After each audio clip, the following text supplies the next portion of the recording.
the best partners in the world, and hopefully this is your partner, is so grateful that you showed them what makes you feel good. Because I'm going to go on a limb here and hope that most of your partners really want you to have pleasure and to have orgasms at the same rate they do.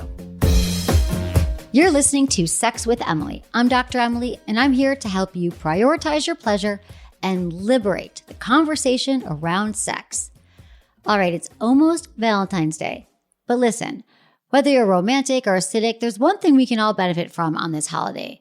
And it's not more candy message hearts or flowers. I'm talking actual knowledge on how to build sexual tension on Valentine's Day and truly any day. So in today's episode, I'm talking sext, scents, and sex toys to create an erotic vibe with your partner all day long. Next, I'll be answering all your questions to create amazing Valentine sex, including body positive sex positions, how to have sex when one or both of you is tired, that happens, and how to lean into your sub-side when you've been doming for decades. Intentions with Emily. For each episode, I want to start off by setting an intention for the show, and I encourage you to do the same. Well, my intention is to empower you with creative ideas to make your sex life more interesting and playful every day of the year. Please rate and review Sex with Emily wherever you listen to the show. My new article, 3 Things You Need to Know About Your Scent and Sexual Attractiveness, is up at sexwithemily.com. Check out my YouTube channel, social media, and TikTok. It's all at Sex with Emily for more sex tips and advice. And if you want to ask me questions, leave me your questions or message me at sexwithemily.com/assemily or call my hotline, 559-TALK-SEX or 559-825-5739. Just include your name, your age, where you live, and how you listen to the show. And of course, you can change your name if you'd like or choose to remain anonymous. Okay, before I get into today's show, I want to tell you about something very, very exciting. I am coming out with a book. I just birthed a book, and I cannot wait for you all to get your hands on it. It is called Smart Sex: How to Boost Your Sex IQ and Own Your Pleasure. I've been working on this for a while now, and it comes out June 13th. I literally just turned it in because it took a little longer than I expected to get down all these thoughts. And in the middle of writing the book, it took an interesting turn. And so a lot of what I talk about in the book is stuff you haven't heard me talk about yet. It's going to be available at all major booksellers, of course, Amazon, Barnes & Noble, bookshop.org, etc. I will be revealing the cover very soon, so look out for that. But most importantly, because you're going to be hearing a lot about the book in the coming months, you can pre-order the book right now at sexwithemily.com. All you have to do is go to the drop-down menu and select New Book, and it'll be easy from there to do. And I just want to say, if you're thinking like, why pre-order, or, I can wait, I got to ask you a favor. And I don't ask you for much, to be honest. I really don't. I just ask that if you listen to the show, that you sometimes make an intention and try to share some of this advice with your partner and just sort of stay in touch and let me know if you have questions and make better decisions for yourself sexually. That's really what I want from you. But right now, if you know you're going to buy the book or you want to buy the book, it would be incredible if you actually could go pre-order it right now. It helps for a whole bunch of reasons. Particularly, it'll help to get the show out to more and more people the more that you buy it. There's momentum there, right? But also, if you need more of a reason than that, I will be gifting some special treats to those of you who order sooner than later. But we're going to be doing a bunch of giveaways, and you'll just have to show proof of purchase. So I would just love, if you want to check it out, pre-order. I appreciate you all so much. I cannot wait for this year. I'm also going to be doing a book tour. I'll be in your city. If you have any ideas, if you want me to speak or you want me to show up, wherever you live, you can also email us feedback at sexwithemily.com and let me know. I have to say that I have never done anything like this. Haven't gone on a book tour, been able to travel around the world and meet all of you, which has been a dream. So let's stay in touch, and I look forward to seeing you all in 2023. All right, everyone, enjoy this episode.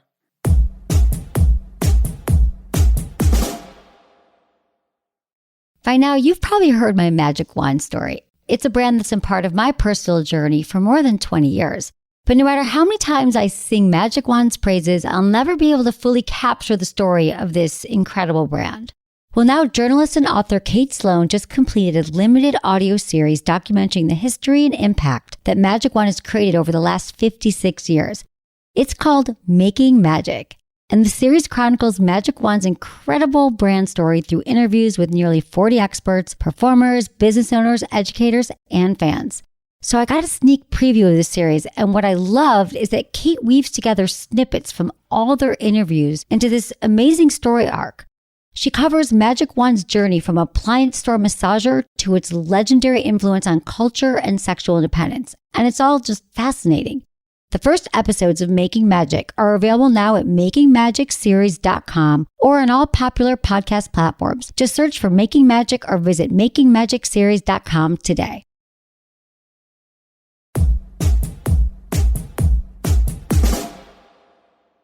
All right, so let's talk about Valentine's Day for a minute, because maybe you're really romantic and you get really excited about it and you already have your plans and you realize that, it's one day of the year where you can really just focus on love and sex and connection with your partner or with yourself. Remember, I'm all about loving ourselves, even if we're not in a relationship.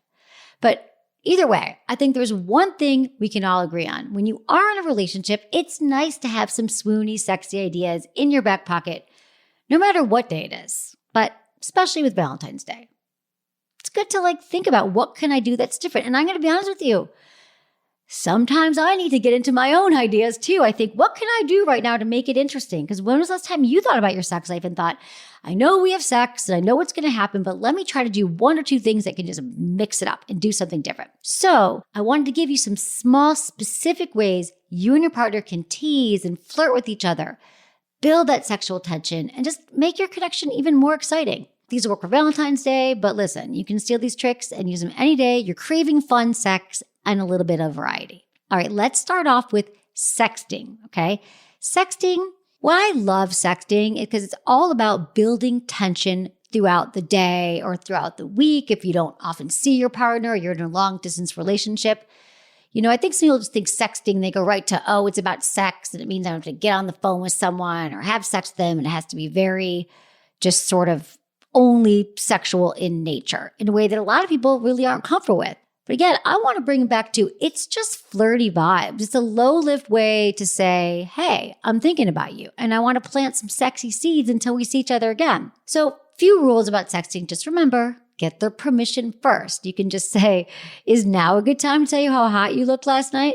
For example. So if they answer, right, you'll know their answer. If they're like, not now, babe, I'm giving a PowerPoint, then you don't want to be sending anything because you don't want your sex to show up on anyone's Zoom screen share or presentation.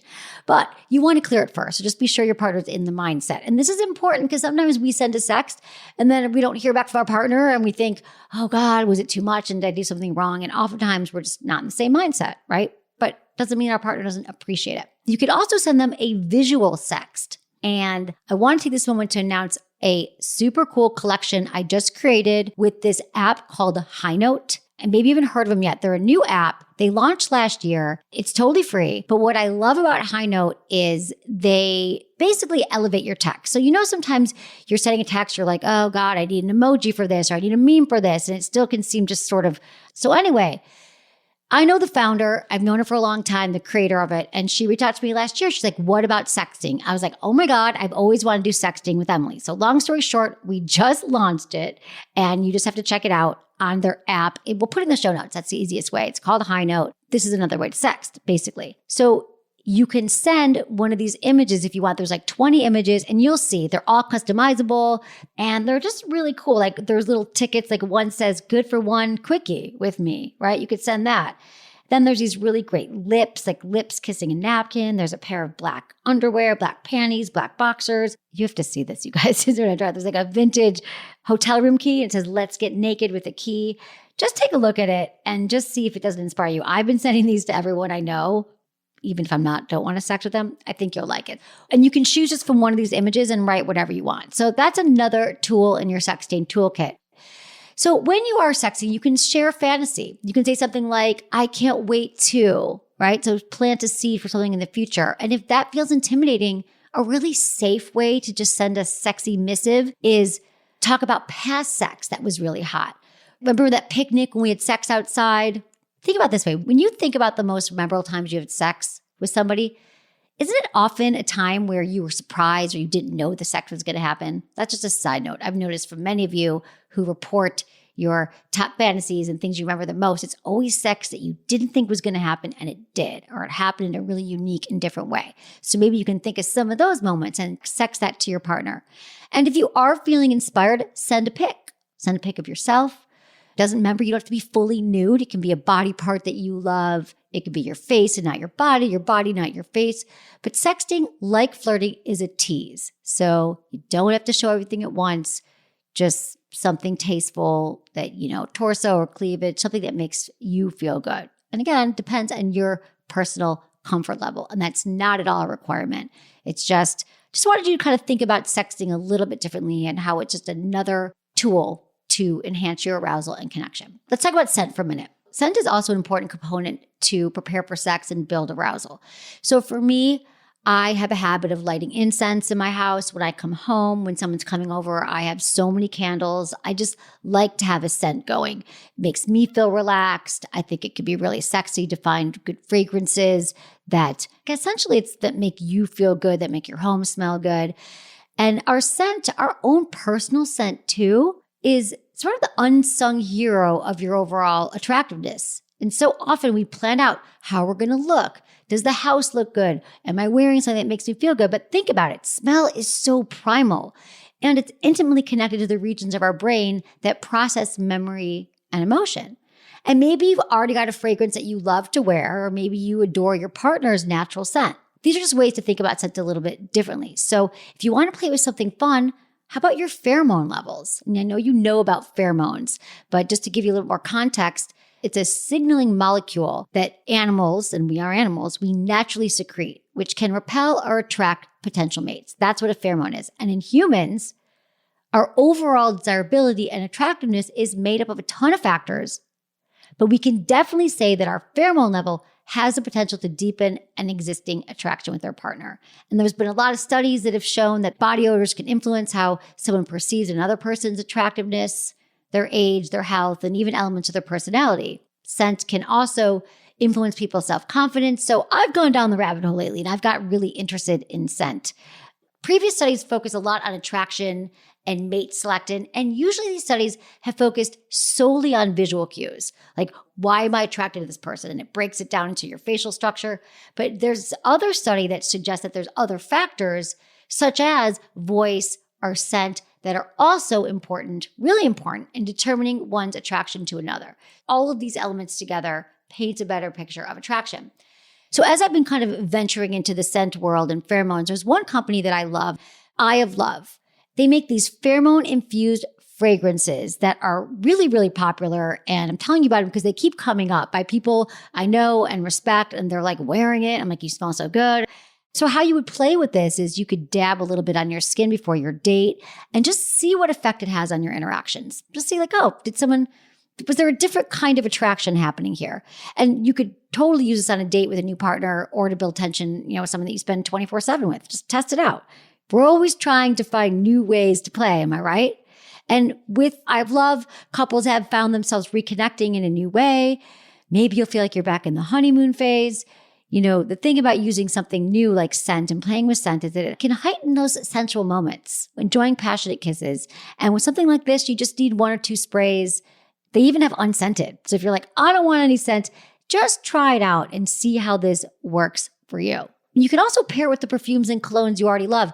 I realized that I was really stuck on this one brand that I've been wearing forever. I just never thought to venture out. And now I've been combining it, and it's really fun. And I've definitely had some reaction to it in a good way. I'm just sharing some of my favorite things here. Here's the other thing I'm using every day is Smart Mouth. And Smart Mouth sent me this mouthwash that says it's clinically proven to eliminate bad breath if you use it for a month.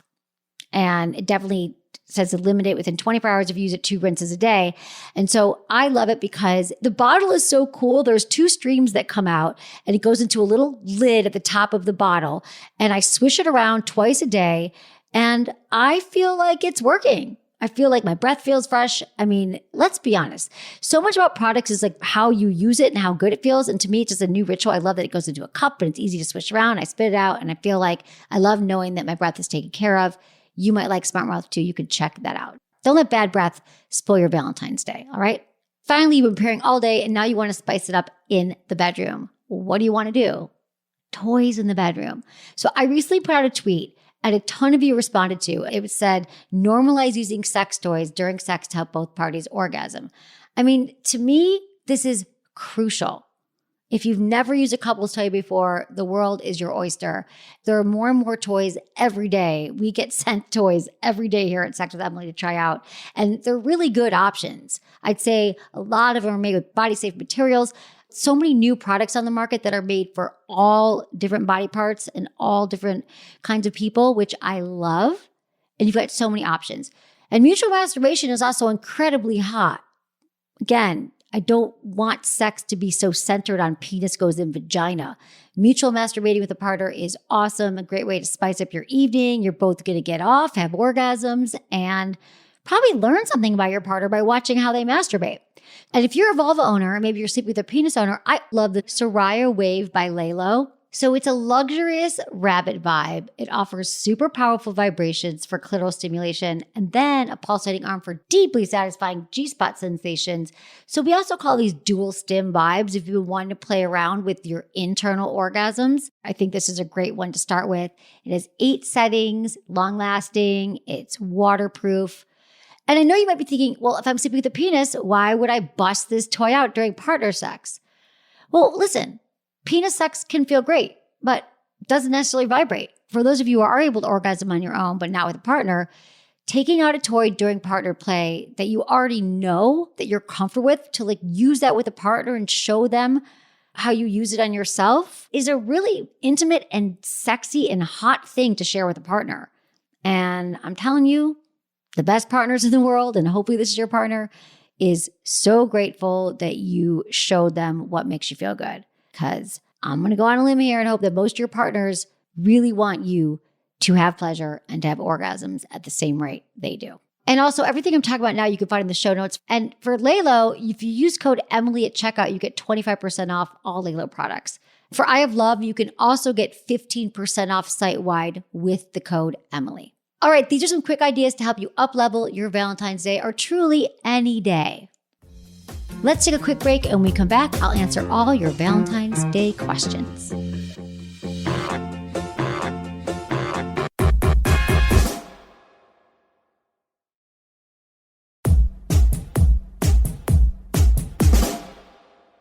Let's talk to John. He's 50 in New Jersey. I have a question. I love your show, by the way.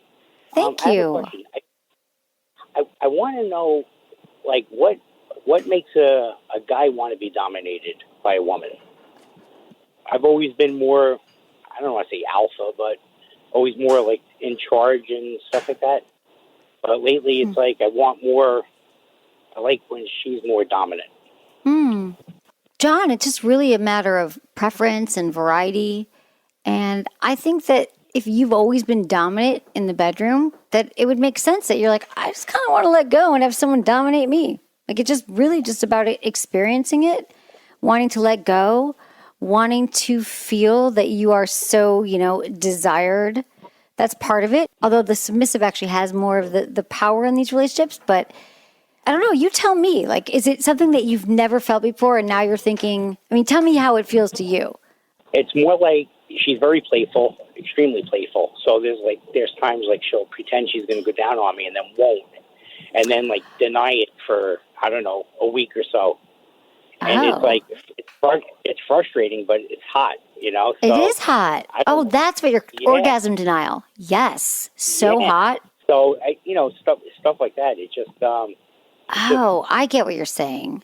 I wish we had more of that. I think that men like that, women like that. Again, not for everybody, but there's something to be said for it's teasing, right? It's everything that I talk about, building arousal.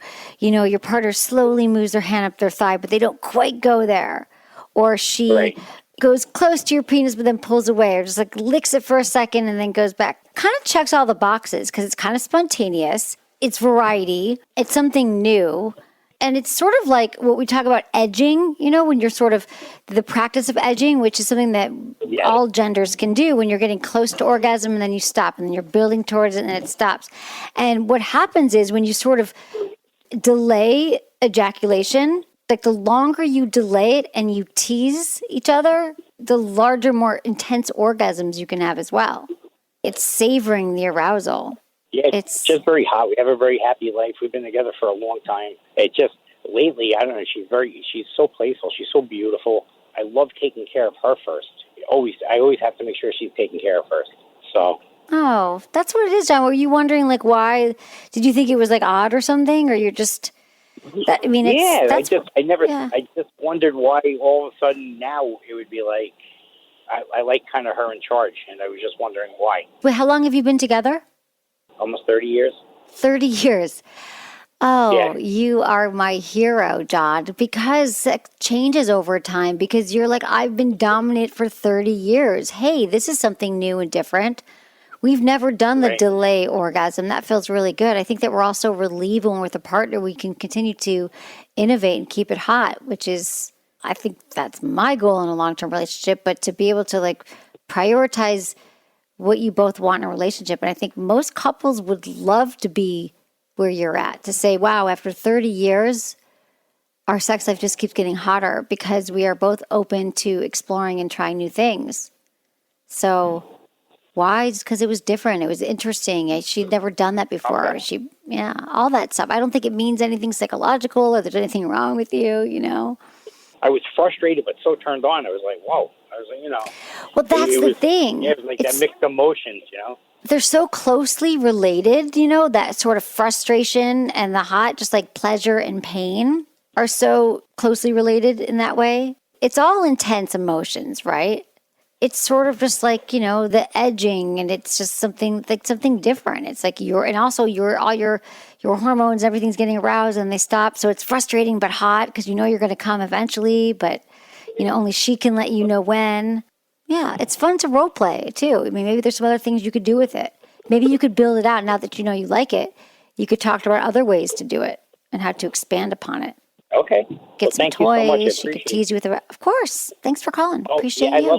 Loves her toys. I was never, I know I got friends that were very jealous when their, girlfriend or wife's got a toy. I was never that way, and, what I love about her, she's so honest. She'll never lie to you. So I bought her a toy that was a little bit bigger than I am. And after I used it on her, I asked her, I said, well, how was it? And she started laughing. She goes, I don't think there's anything better, and it just made me laugh that, she was just so honest about it. She's like, wow, it really felt good. So she goes. I love that. Because you guys seems like you're a very confident, good place in your relationship that you're like, I know you love me and you can also love this toy. The toy's not going to cuddle and, take you to the movies. Right. I don't know. People still used to think that they're going to get replaced by toys. I just think it's, interesting. Well, you sound like you have a really healthy relationship, and it seems like just keep exploring with her for another 30 years, 50 years. All right. Thanks, John. Thank you so much. I appreciate it. I appreciate you. Thanks for calling. Bye, John. Okay. Let's talk to Angela, 41, in Ontario. Hi, Angela. Thanks for calling. Hi. Thank you for having me. Of course. How can I help you? What's going on? Well, my husband and I, we've been married for 3 years, and we're looking for some tips for plus-size husband and wife sexual positions, because sometimes some of the, the more typical ones are a little harder for us. Can you give us any tips? I can. Tell me more about the positions that no longer work and what positions you'd like to do, or what doesn't work anymore. So when he's on top, it's a little harder for him, and I can't straddle him because he's larger, so my legs just don't stretch that far. Right. Okay. So those are the two typical ones that we just can't do.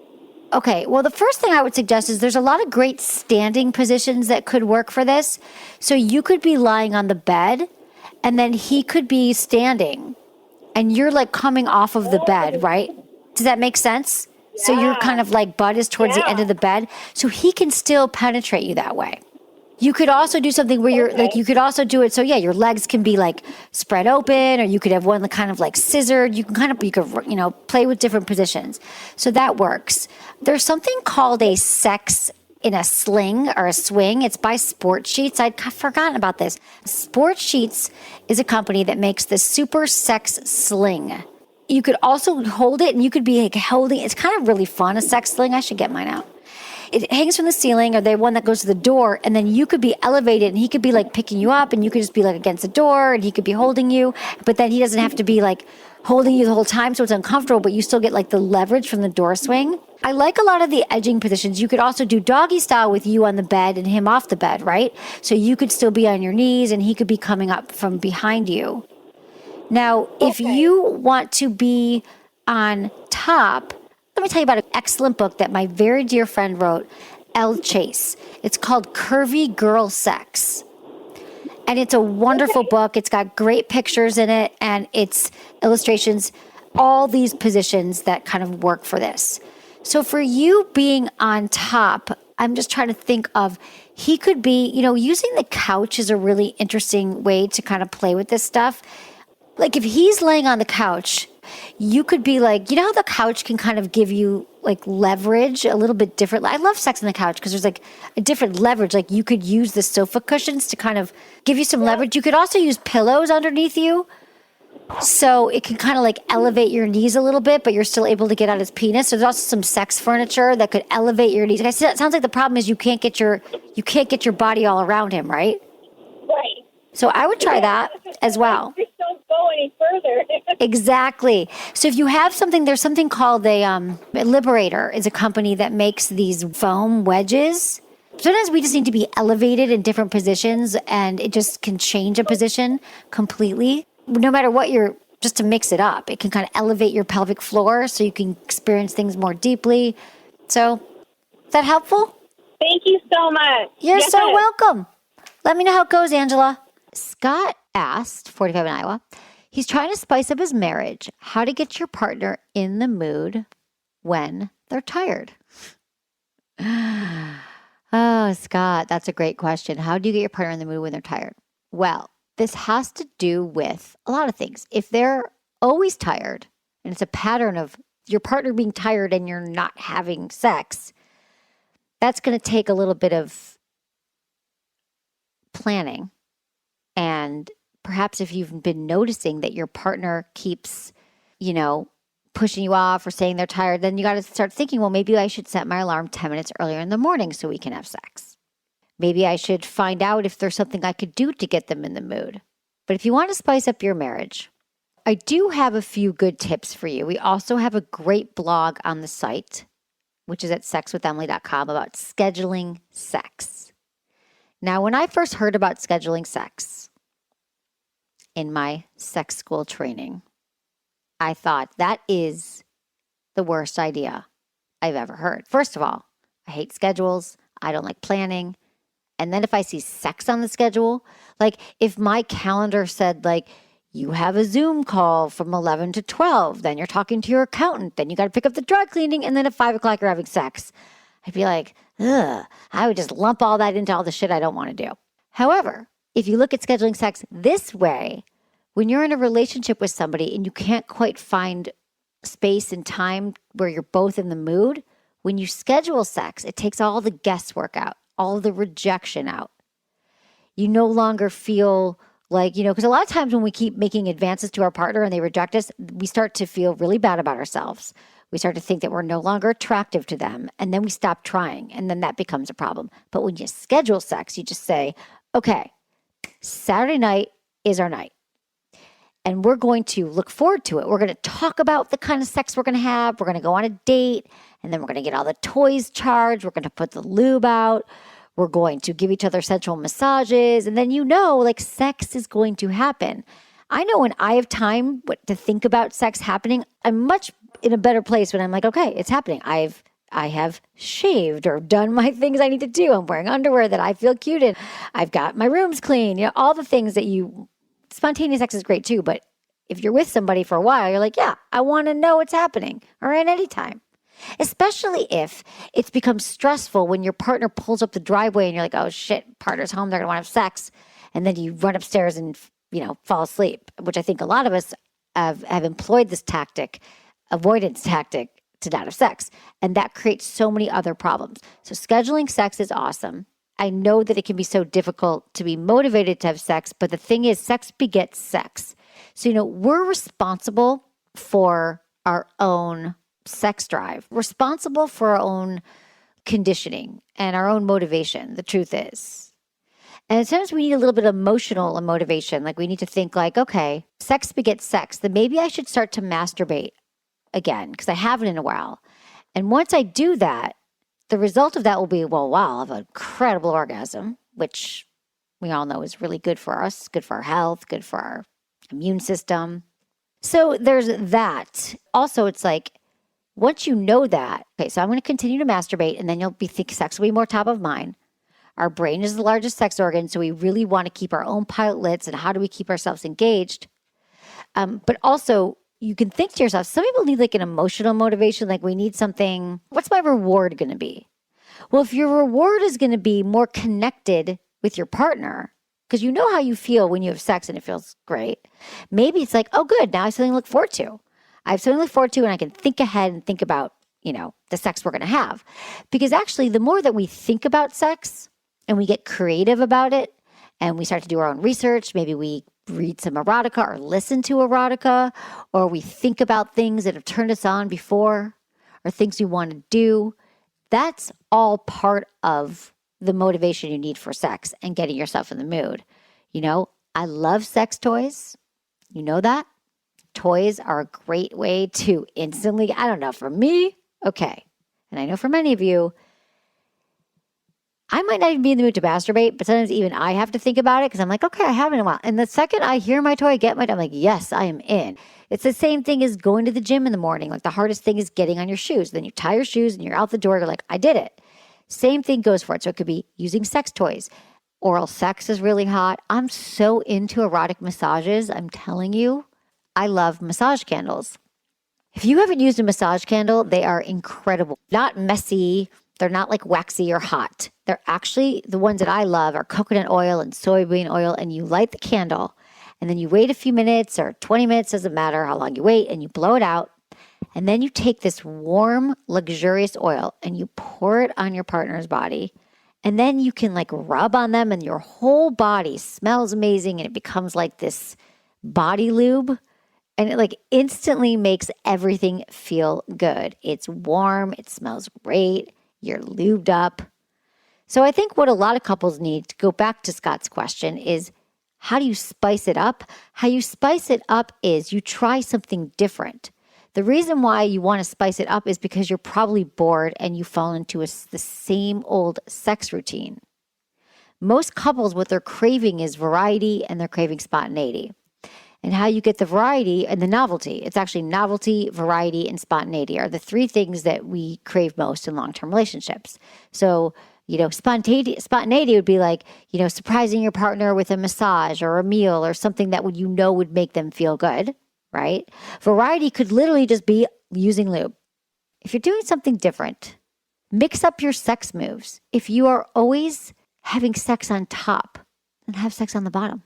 Have sex in the living room if you always have sex in the bed. These are all the things. Do one of those things the next time you see your partner. Be a game changer.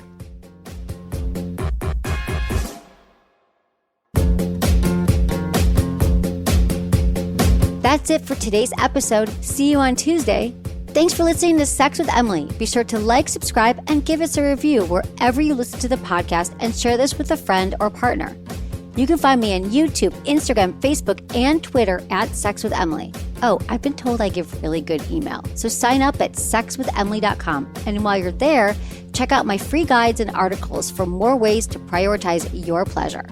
If you'd like to ask me about your sex life, dating, or relationships, call my hotline, 559-TALK-SEX. That's 559-825-5739. Or go to sexwithemily.com/askemily. Special thanks to Acast for powering the Sex with Emily podcast. Was it good for you? Email me, feedback@sexwithemily.com.